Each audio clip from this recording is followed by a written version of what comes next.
Hello students, आज हम करेंगे डायरेक्टरेट ऑफ एजुकेशन की वर्कशीट नंबर 152 जिसका सब्जेक्ट है इंग्लिश और आज डेट है 23 जनवरी 2021। ये वर्कशीट क्लास 4th के बच्चों के लिए है। तो चलिए स्टार्ट करते हैं हम आज की वर्कशीट। बच्चों, आपको यहाँ पर अपना नेम लिखना है। यहाँ पर आपकी क्लास पहले से ही लिखी हुई है, तो आपको अपना सेक्शन लिखना है और यहाँ पर लिखना है आपको अपने टीचर का नेम। हमारी आज की वर्कशीट का topic unit 7 the watering rhyme poem से लिया गया है। तो चलिए देखते हैं कि आज की वर्कशीट में हम क्या पढ़ने वाले हैं। Do you know today is 23 January, a day celebrated to mark the birth of Subhash Chandra Bose. बच्चों, क्या आप जानते हैं कि आज 23 जनवरी है? आज के दिन सुभाष चंद्र बोस का जन्म हुआ था और इंडिया में उनके जन्म दिवस को सेलिब्रेट किया जाता है। अब आप सोच रहे होंगे कि वो कौन थे, और बहुत सारे बच्चे आप लोगों में से उन्हें जानते भी होंगे। तो आइए देखते हैं। He was a great nationalist who motivated Indians with his famous slogan जय हिंद। बच्चों, वो एक ग्रेट नेशनलिस्ट यानी कि एक महान राष्ट्रवादी थे जिन्होंने इंडियंस मतलब कि भारतीयों को मोटिवेट किया था, मतलब कि प्रोत्साहित किया था अपने फेमस स्लोगन जय हिंद से। ठीक है, सो अब आपको याद आ गया होगा कि जय हिंद स्लोगन किसका है? सुभाष चंद्र बोस का है। He established the Azad Hind Fauj to counter the British rule in India. बच्चों, उन्होंने आज़ाद हिंद फौज का गठन किया था ताकि उस टाइम पर जो ब्रिटिश रूल था इंडिया में उसको वो काउंटर कर सके, यानी कि उसका विरोध कर सके, उसका प्रतिकार कर सके।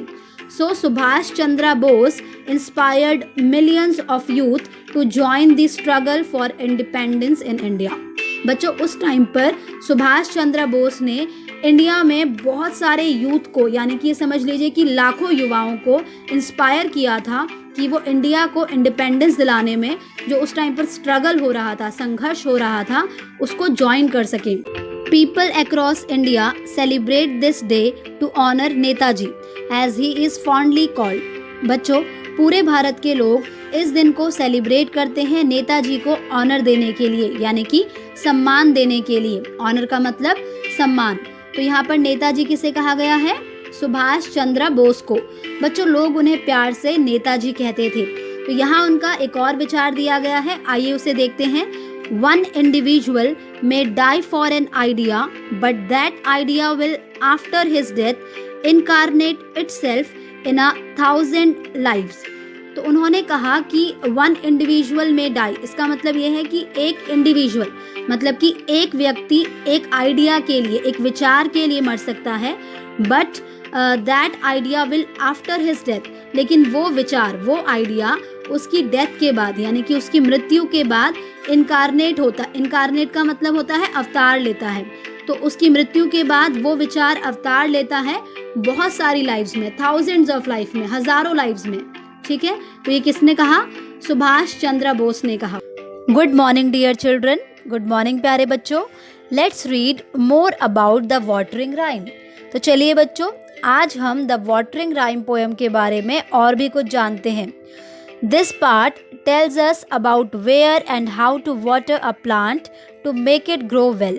तो ये पार्ट हमें बताता है कि हमें प्लांट में कहाँ और कैसे पानी डालना चाहिए ताकि वो अच्छे से ग्रो कर सके। Read aloud the lines from the poem given below. तो आपको नीचे यहाँ पर पोएम की कुछ लाइंस दी हुई हैं, तो चलिए इन्हें हम पढ़ते हैं। Also when you water at the roots. तो जब भी आप पानी डालें पौधों में तो कहाँ पर डालें? उनकी रूट्स में, यानी कि उनकी जड़ों में। Flowers keep their mouths where we should wear our boots. क्या आप जानते हैं बच्चों कि जो फ्लावर्स यानी जो फूल होते हैं उनका माउथ यानी कि उनका मुंह कहाँ पर होता है? बच्चों, उनका मुंह होता है जहाँ पर रूट्स होती हैं ना, वहाँ पर, यानी कि बिल्कुल नीचे की तरफ, जहाँ पर कि हम अपने शूज़ पहनते हैं। बूट्स का मतलब जूते। तो हम अपने जूते कहाँ पहनते हैं? अपने पैरों में पहनते हैं ना। वैसे ही जो फ्लावर्स होते हैं उनका माउथ कहाँ पर होता है? उनका माउथ होता है उनके रूट्स में, उनकी जड़ों में। Soak the earth around them, then through all the heat the flowers will have water for their thirsty feet. तो बच्चों आपको जो जहाँ पर प्लांट लगा होता है उसके चारों तरफ जो मिट्टी होती है, जो सॉइल होती है, उसमें पानी डालना चाहिए ताकि जो हमारी अर्थ है वो क्या कर सके, उसको सोक कर सके बहुत अच्छे से। और अगर वो उसको बहुत अच्छे से सोक कर लेगी तो जो वाटर है वो रूट्स के थ्रू कहाँ पर जाएगा, जो फ्लावर के सभी पार्ट्स हैं उन तक पहुँचेगा। और इस तरह से जो फ्लावर की फीट हैं, यानी फ्लावर के जो थ्रस्टी फीट हैं, उनको क्या मिलेगा, पानी मिलेगा। ठीक है, और इससे फ्लावर की जो थ्रस्ट है, जो प्यास है, वो बुझ जाएगी। Dear children, did you notice the underlined words? प्यारे बच्चों, क्या आपने पोयम में कुछ अंडरलाइंड वर्ड्स को नोटिस किया, जैसे कि roots, flowers, mouths, boots? You guessed it right, आपने बिल्कुल सही पहचाना। They are the plural form of the words. ये सभी क्या है, प्लूरल फॉर्म है वर्ड्स की, यानी कि बहुवचन। Example, root, roots, mouth, mouths, boot, boots, flower, flowers. A singular noun refers to only one person, place or thing.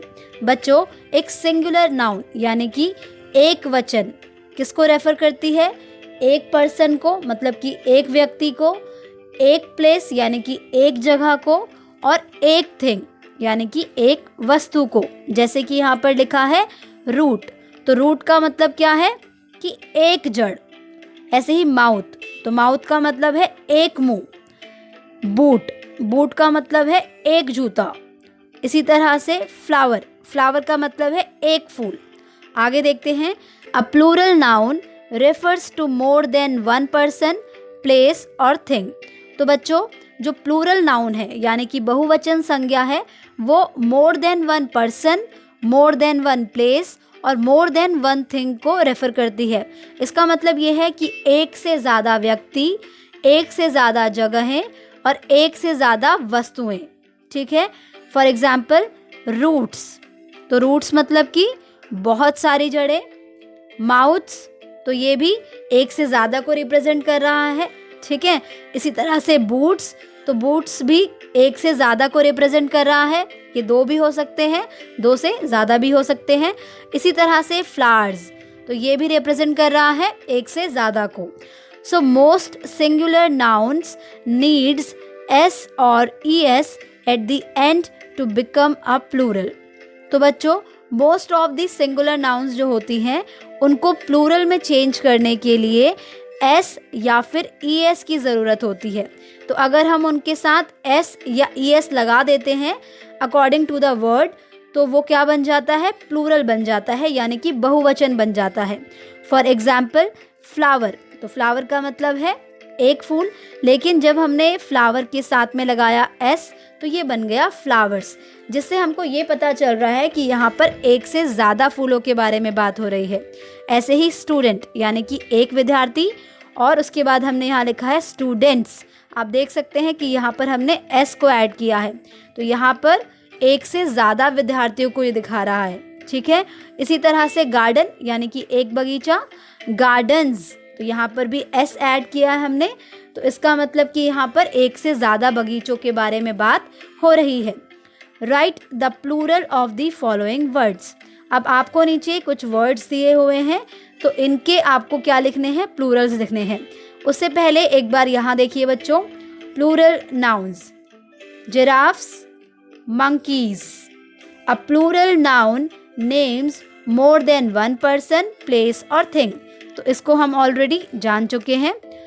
तो सबसे पहले हमें यहाँ पर एक हिंट दिया हुआ है, add s और es as required to form plural nouns। तो हमें यहाँ पर जो नीचे वर्ड्स दिए हैं उसमें देखना है कि किस में s लगेगा और किस में es लगेगा उसको प्लूरल बनाने के लिए। ठीक है, आइए देखते हैं। तो फर्स्ट है डेस्क, यानी कि यहाँ पर एक डेस्क के बारे में बात हो रही है। तो चलिए इसको प्लूरल बनाते हैं। इसको प्लूरल बनाने के लिए हमें इसके साथ में ऐड करना पड़ेगा एस, DESK, डेस्क। तो अब यहाँ पर एक से ज़्यादा डेस्क की बात हो रही है, ठीक है। इसी तरह से नेक्स्ट है ट्री। तो ट्री एक वचन को दिखा रहा है, यानी कि ये सिंगुलर नाउन है। तो चलिए इसको अब हम प्लूरल बनाते हैं, यानी कि बहुवचन बनाते हैं। तो इसके लिए हम इसके साथ में ऐड करेंगे STREES, ट्रीज। ऐसे ही आपको गर्ल का भी प्लूरल लिखना है और आई का भी प्लूरल लिखना है। नेक्स्ट देखते हैं, नेक्स्ट है ब्रांच। ब्रांच यानी कि जो पेड़ की शाखाएं होती हैं उनको कहा जाता है ब्रांच। तो ब्रांच क्या है, सिंगुलर है, एक वचन है। तो चलिए इसको प्लूरल बनाते हैं। तो उसके लिए हमें इसमें ES को ऐड करना होगा, BRANCHES।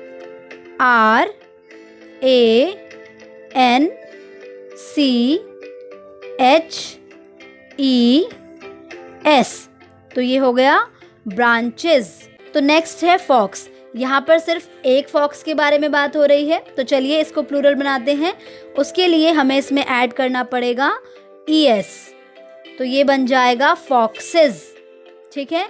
नेक्स्ट है पीच। तो पीच क्या है, सिंगुलर है। इसे प्लूरल बनाने के लिए हमें इसमें ऐड करना पड़ेगा ES, PEACHES, पीचेस। तो ये हो गया प्लूरल। अब वॉच का प्लूरल आपको खुद से लिखना होगा। बच्चों, आपने यहाँ पर एक छोटी सी चीज़ को शायद नोटिस किया होगा, और वो चीज़ ये है कि जो इस तरफ वाले वर्ड्स हैं इनमें हमने ES ऐड किया है सभी में, ठीक है। वॉच के साथ में भी ES ऐड होगा। तो यहाँ पर हमने ES ऐड किया है। आप देख रहे होंगे कि ये जो वर्ड्स हैं ये या तो H पर ख़त्म हो रहे हैं, CH पर, और या फिर ये X पर ख़त्म हो रहे हैं, ठीक है। तो वहाँ पर हमने किसको यूज़ किया है, ES को यूज़ किया है।